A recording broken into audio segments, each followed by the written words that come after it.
বাংলায় একটি ছোট্ট গ্রাম, যার নাম প্রত্যন্ত। রাহুল ছিল গ্রামের একজন মেধাবী ছাত্র। সে সবসময় নতুন নতুন কিছু জিনিস শিখতে চাইত। একদিন সকালবেলা রাহুল তার মাকে বলল, মা, আজকে আমি ঠাকুরদাদার কাছে গল্প শুনতে যাব। হ্যাঁ বাবা, সাবধানে যাস। তা যেমন কথা তেমনই কাজ। সন্ধ্যাবেলায় রাহুল তার ঠাকুরদাদার বাড়িতে যাওয়ার জন্য নিজের বাড়ি থেকে সঠিক সময় বেরিয়ে পড়ে।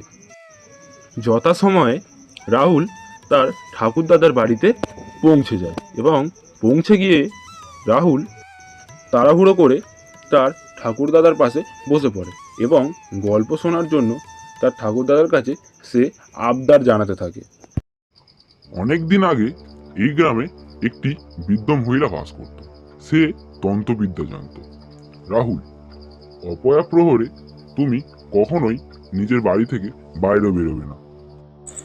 কেন ঠাকুরদাদা, এমন কি হয় ওই রাতে যে কেউই ওই রাতে নিজের বাড়ির বাইরে বের হতে চায় না? চালাক হও রাহুল, সেই রাতে প্রেতেরা ঘোরাফেরা করে। পরের দিন সকালবেলায় দেখ রাহুল, তুই যদি সাহসী হয়ে থাকিস তবে অপরাতে প্রহরে বাইরে বেরিয়ে দেখা। হ্যাঁ, দেখা যাবে তখন তোর কত সাহস। হ্যাঁ, আমি যাব। আমি তোদেরকে বাইরে বেরিয়ে দেখাবো ওই রাতে। আমি দেখবো ওই রাতে এমন কি হয়।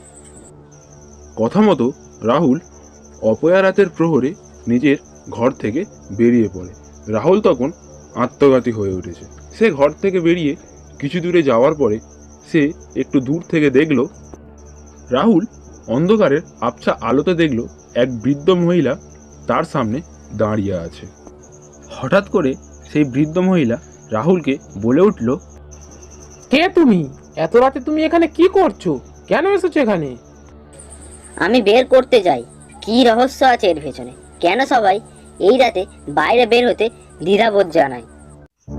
রাহুল দেখল সেই বৃদ্ধ মহিলা, না, সে আর বৃদ্ধ মহিলা নেই। সে একটি ভয়ানক পিশাচিনীর রূপ ধারণ করেছে। এবার তুমি শিখবে অতিরিক্ত সাহস দেখিয়ে বোকামি করলে তার ফল কি হয়। তোমার ঠাকুরদাদা তোমায় ঠিকই বলেছিল। এই ঘটনা রাহুলের নিজের চোখের সামনে ঘটতে থেকে রাহুল আর সেখানে ভয় বেশিক্ষণ দাঁড়িয়ে থাকতে পারে।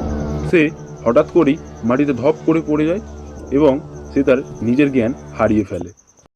পরের দিন সকালবেলায় গ্রামবাসীরা রাহুলকে একটি গাছের তলায় জ্ঞানহীন অবস্থায় পড়ে থাকতে দেখে। এ তো রাহুল, ও এখন এখানে কি করছে? মনে হয় সেই বৃদ্ধা মহিলার প্রেতের গল্পটি সত্যি হয়ে গেছে। গ্রামবাসীরা তৎক্ষণাৎ রাহুলকে ধরাধরি করে তার নিজের বাড়িতে নিয়ে আসে। রাহুলের যখন জ্ঞান ফেরে, রাহুল দেখে তার পরিবার তার চারিপাশে ভিড় করে দাঁড়িয়ে রয়েছে।